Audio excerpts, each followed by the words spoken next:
Hi y'all, it's David and Gina here at the Z and G Patio. We're here to take part in the Tiki Man Radio cooking show. We're hoping to do some good Memphis style barbecue ribs, and there's nothing like cooking with Tiki Man Radio. So let's get started and go to the grill.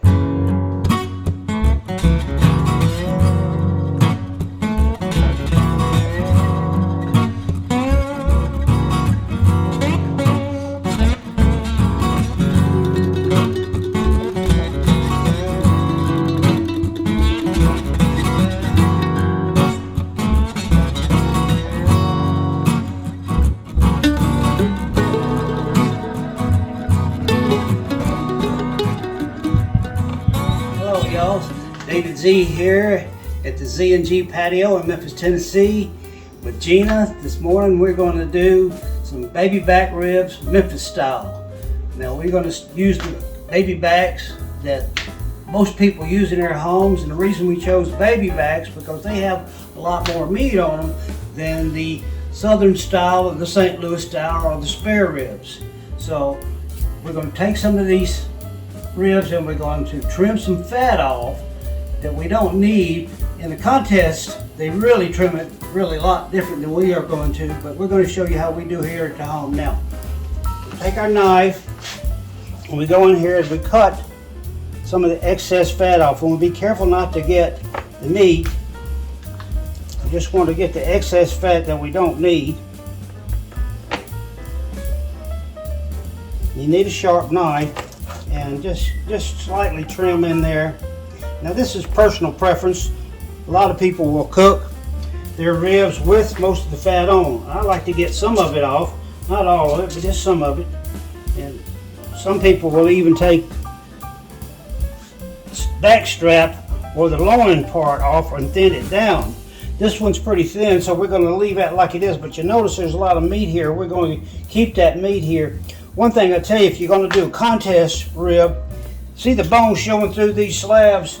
That would not make a good contest presentation. But we're going in here and we'll trim out some of the excess fat. Let's see here. This one looks really good. Here's some down here. Trim this out. Now these ribs have already had the membrane pulled off.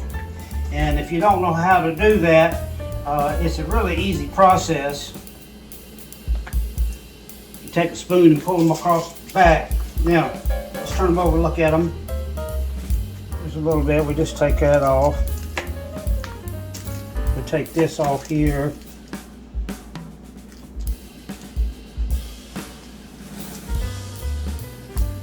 Contest ribs, they would cut 10 bones. They would cut it about here and here because they want it to look really pretty and even as possible on both sides. All right.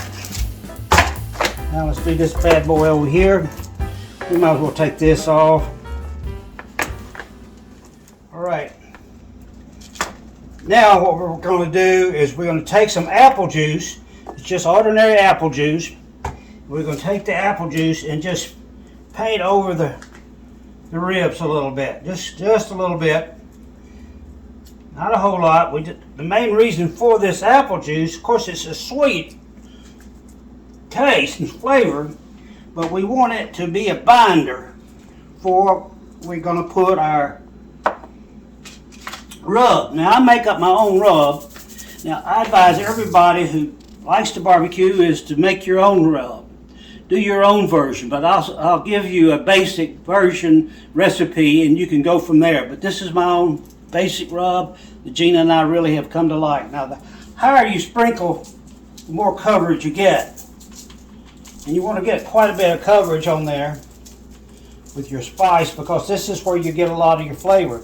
Now this rub has a lot of different ingredients in it and we'll go over that later. But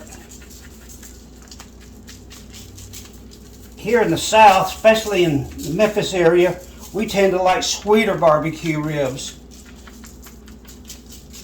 Every area has their own specialty. It all depends on what you like. Now we're going to rub that in good because we want that to stay in there. We want that to get in the meat. Now ideally, I would do this the night before and let it marinate overnight. But for the purposes of the video, we're showing you how we do it. Okay, now the next step is we're going to take, this is a spicy brown mustard that I like to use. You can use any kind of mustard or no mustard at all. But we'll take that and just paint that on top of our rib, on the back, on the meat side. Just paint it as thick as you want. This also will act as a binder for our next step. Yellow mustard works good. Any type of mustard. A lot of people like to make up their own mustard, and they'll put hot sauce. And, you know, it just depends on what you like to do. You got to make your ribs your own. Now, on top of the mustard, we're going to use something that you may or may not want to go with, but it does give a little bit more flavor, and it's going to be dried chopped onion flakes. Just sprinkle them on there. Here again, you do it to taste. If you like a lot of onion, you might want to do a little bit more than I do. You can use minced chopped onions. You could even use fresh chopped onions if you want, but that gives a lot stronger onion flavor than these dried ones. We'll put a little bit of minced on there.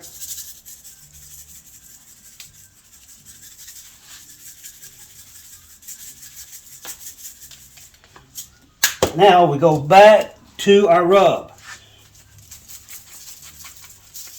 Now you can do the same procedure on the bone side, which we will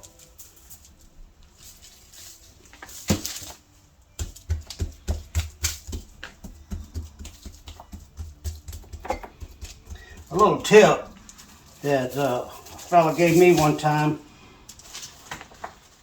You can double up on your gloves, and when you take off one pair, you have a new clean pair to go. I didn't do that today.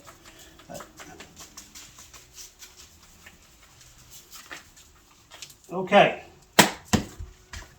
mash that in a little bit. Then we're going to put them in our pan. And I'll meet you out at the smoker. I just wanted to explain a little bit more about our grill that we use. Gina and I bought this grill about 12 years ago at one of the box hardware places. It's called a Master Forge, but they no longer make this grill. But as I said, it can be a smoker too. It has two vents, one on this side and one on this side, and you notice the stack is over here. So for this purpose of smoking, we're closing this vent completely, and we're opening this one here. It can adjust it all the way open, makes it hotter. Then you can come down to lower the heat as you want. And this right here is the same thing. This is how you turn up the gas right here, by turning this up or down. And it has a temperature gauge. If you'll look right here, we're about at 275, and that's about where we want to start our ribs off, at 275. Now, they don't make this grill anymore, but I like it because I can lower and raise the fire with this crank just by cranking it this way or that way. It raises and lowers the fire, and it has a big access door so I can add more charcoal as the time goes. Now, if you look right down here, we have a charcoal burner. Now, we like to put hot charcoals on hot fire so we don't change the heat.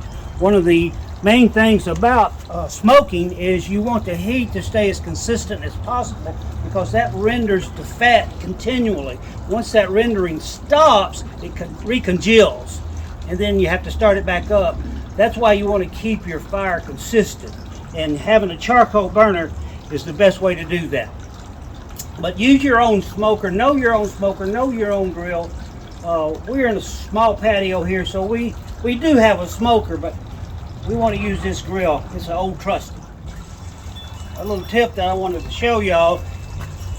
A lot of times meat sticks to the hot grates. Now if you'll notice, I have the grates over the fire. Then we're going to take some vegetable oil, simply just put it on a paper towel, then rub it across the grate. Now, don't forget those grates are hot, so you want to be sure.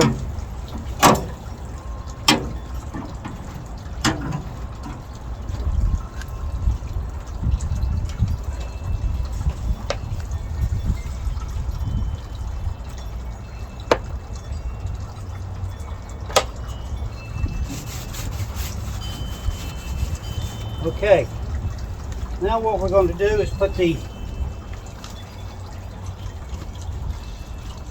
onions in our water. We have a water pan down here. We just break them up, let them float.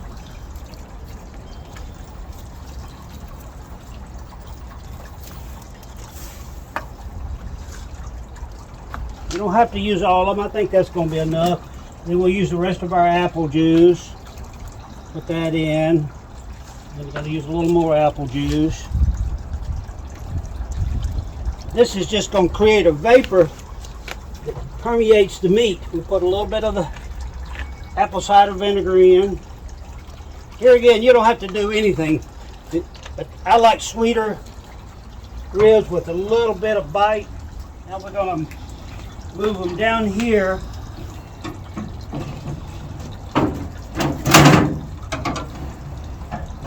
Because we want our ribs to sit over the water. That's so because we're going to do indirect cooking. Now we take our ribs, place them bad boys right on top.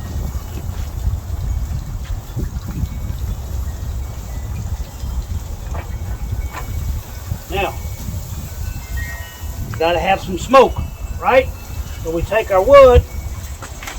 We're using hickory, mostly hickory. We don't want that piece of bark. See, that bark will burn that meat.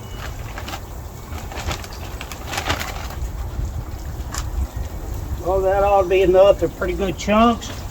Then we also want to use our cherry.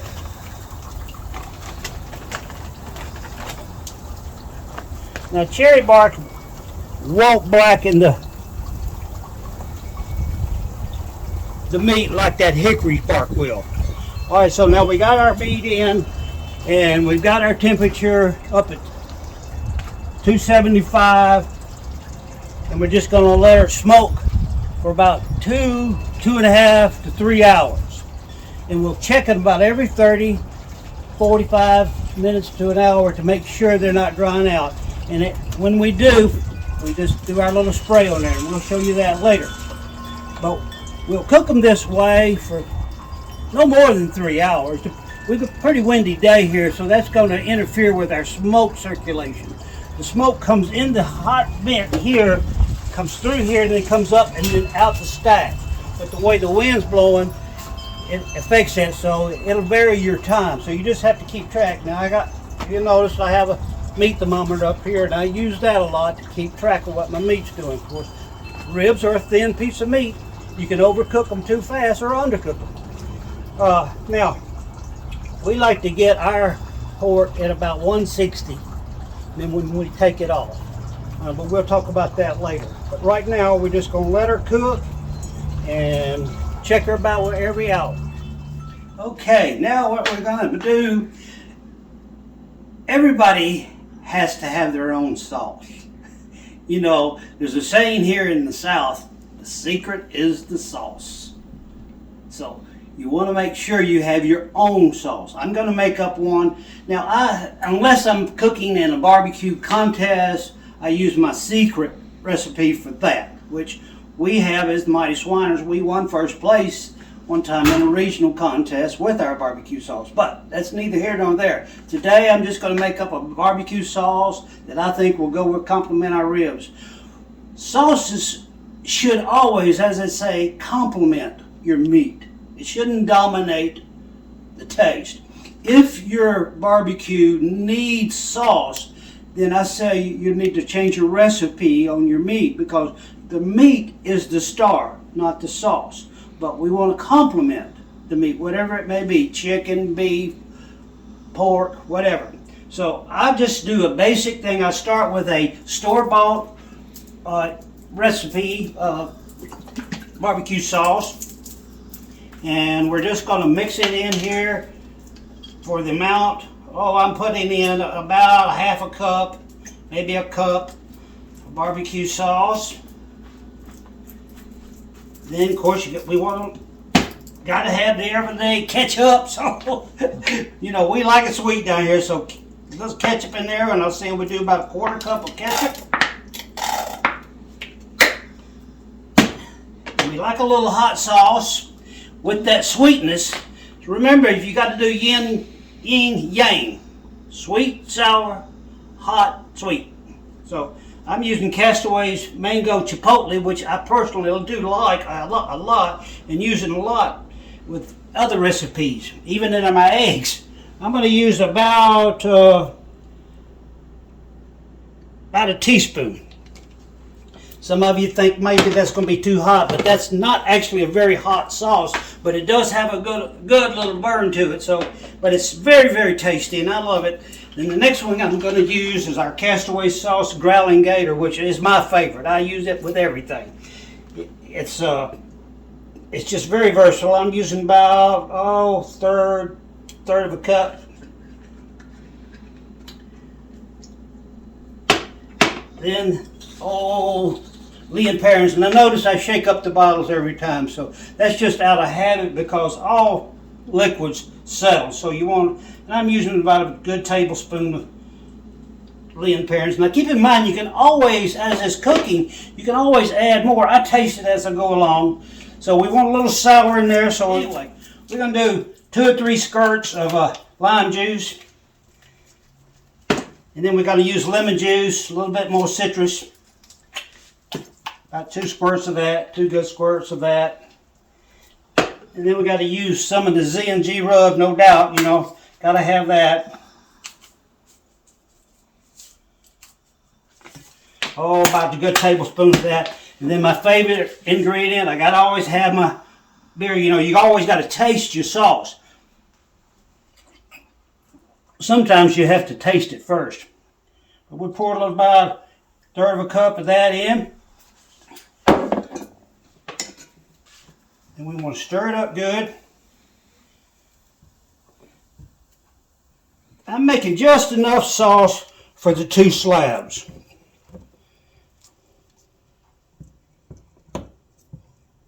Want to get it good and stirred up before you turn the heat on. Now, I prefer gas, but Gina and I live in an all-electric house, so we've learned to adjust, learn to cook with electricity.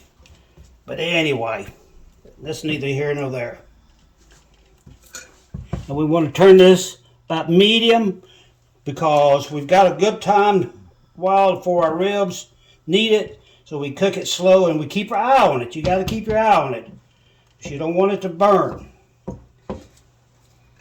And now that I got it stirred, I'm going to put about a tablespoon of brown sugar.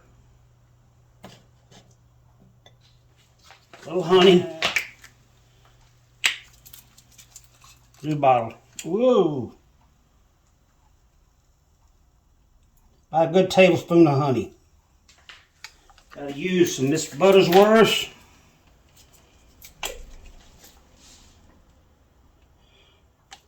About 2 tablespoons of Miss Buttersworth, and we go back to stirring again. That way the brown sugar and the sweetness gets through the rest of the ingredients. But I'll cook this for about 30 minutes. Then we'll let it sit the rest of the time before we use it on the ribs.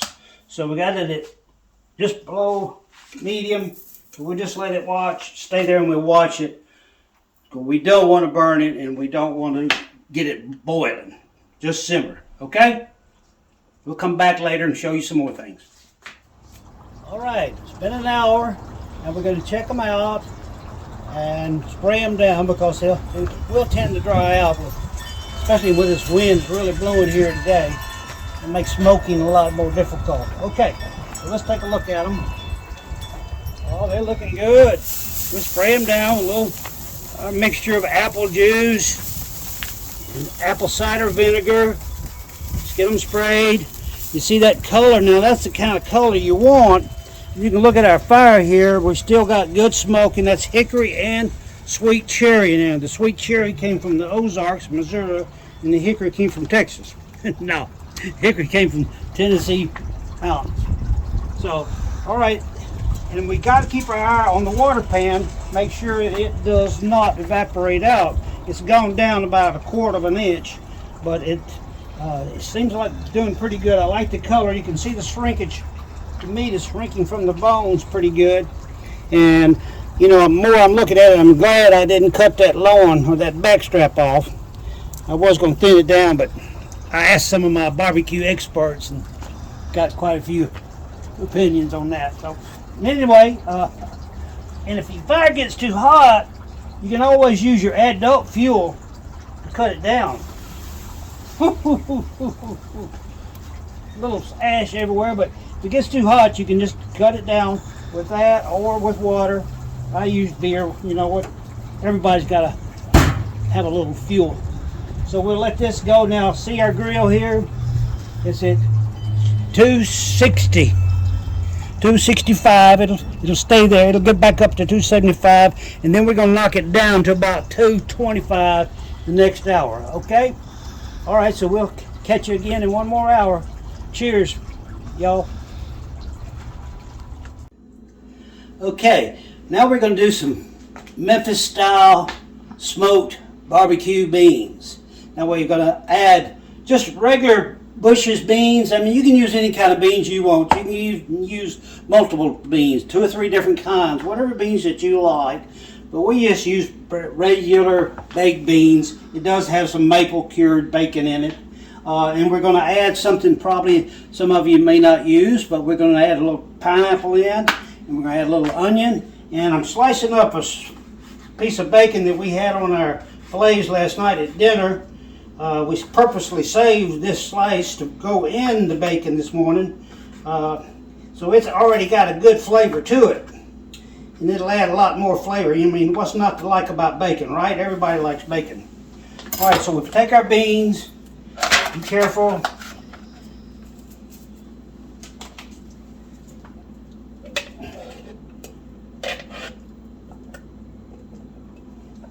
Get them all out. Get the juice with it.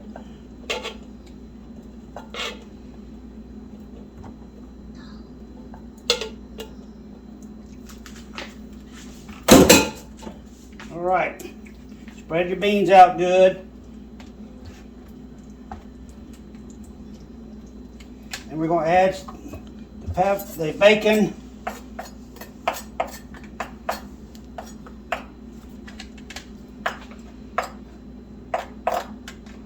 Keep in mind this bacon's already been cooked.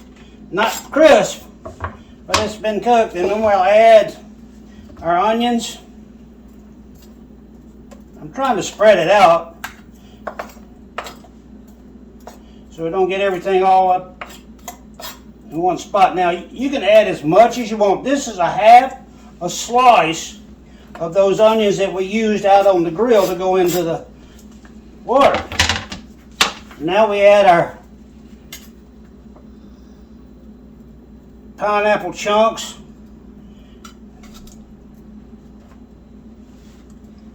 I poured most of the juice out of the pineapple, left a little bit in. Then we stir it up good, get it all good and mixed.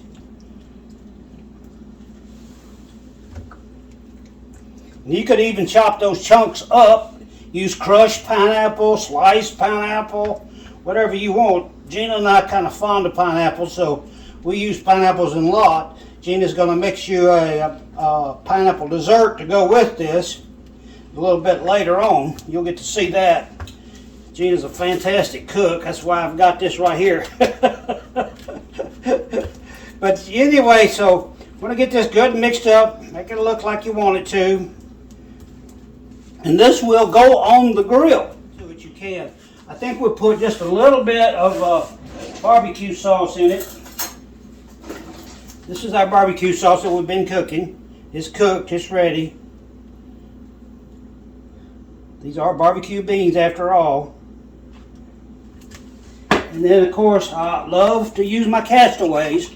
You know, it's got me spoiled, so I have to have it in just about everything I eat, so it goes in. And this is the growling gator. It's got a really sweet, really good taste to it. I mean, I really do like it. It's hard to overuse it. So again, do these things to your taste. Then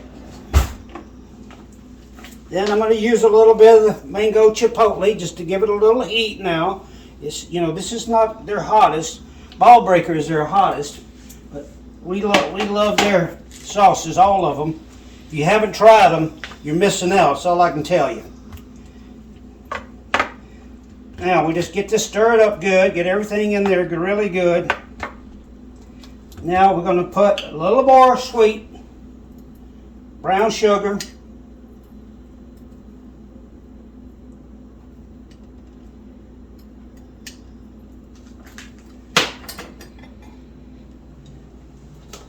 And we'll use a little bit of Miss Butterworth. I mean, how can they not taste good with castaway sauce, hot sauce in them, and all this sweetness in there? But these will be smoked barbecue beans, not baked, smoked. They look good to me right there. I could just eat them right there. But we're going to put the smoke flavor in there. Okay, now it takes about 2 hours to smoke these. So we're going to put these on the grill with the ribs. Okay, now we're going to check the ribs one more time. One of the things I like about this Master Forge grill smoker is it has a lot of flexibility. Now I'm going to open up the grill and you can see all those ribs looking good. But one of the things I like about this grill is flexibility. I can put this extra grate in, put that in. Then I can take my beans, put them down here on this end. Now, one thing I want to add, and I wait and do this when it gets over the heat, is I'm going to add some good old yellow mustard, kind you grew up with. And then we'll add, of course, again, zip rub. Got to have zip rub.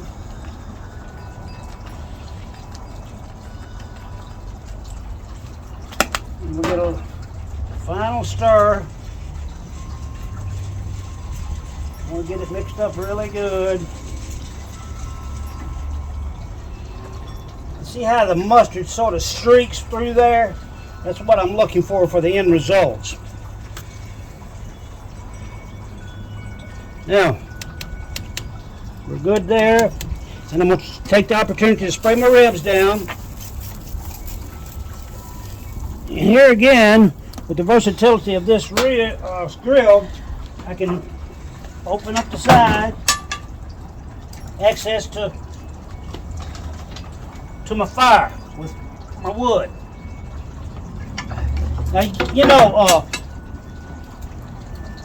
smoke only penetrates the meat the first 2, 3, 4 hours. After that, you don't need to, it won't penetrate anymore. You get what they call a smoke ring, and that's a little red edge of the outside of the meat, whether it be ribs, shoulder, whole hog, hams, whatever. You still get that little tiny bit of red ring around the inside of the meat. And your really good barbecue is the pit masters, those boys that knows what they're doing. They're always down at Memphis in May World Championship. And if y'all are in Memphis come May, you need to come down there and check out the Memphis Barbecue World Championship. Memphis in May Barbecue Cooking Contest. Gina and I are both judges at that contest, and look us up when you come. But those boys that really compete, world champions, they know how to get that smoke ring down in there a 1/4 inch or better, 3/8 of an inch. They know what they're doing. But this is just what we do here at the Z and G Patio, and I hope you're learning a little bit, because I learn every time I cook. It's fun. We love it. So we'll see you back in about another hour. Okay, now we're going to do one of my special treats that I really like is a smoked Vidalia onion. And we'll quarter this onion up, and then we'll use some homemade salsa that my good friend Rebecca Grooms made for me. It's an awesome salsa. And then we'll use butter and salt and pepper and some of the rub. Okay, so we're just going to cut the bottom of the onion, make it flat. That's all. Then we'll do the same thing to the top.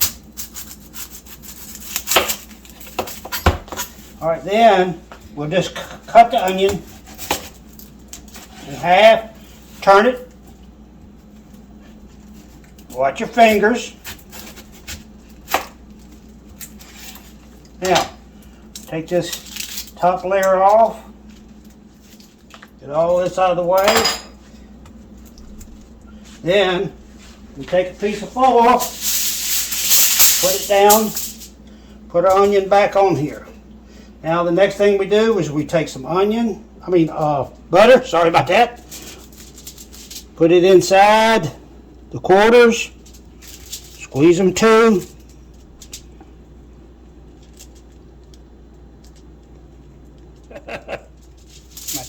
All right, just kind of squeeze that baby to the. Now the next thing we're going to do is take some of our salsa.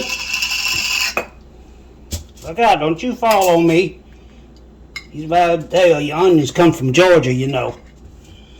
They hold all the best ones down there. I'm told that the bigger they are, the better they are. More tasty they are. And those Vidalia Georgians, they like to keep the best ones down there. So you want to get a real good Vidalia onion, you got to go to Georgia. Anyway, you put enough on there. You know, this is up to you how much you put on there. You saw how much I put on there.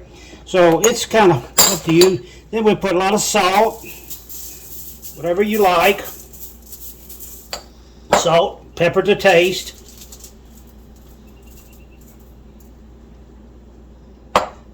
Then, like I said, we always got to do Zip's rub. That's just, again, personal taste. All right, now we just take the foil, pull it up like you would a Hershey's Kiss. Just pull it up.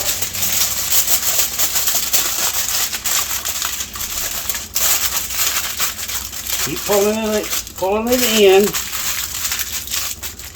Push it in good. That was a pretty big onion.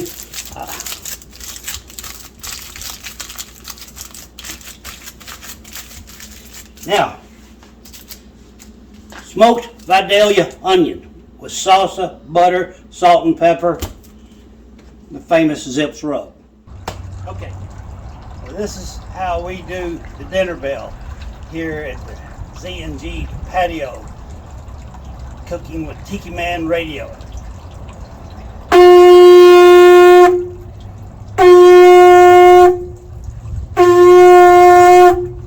Dinner time.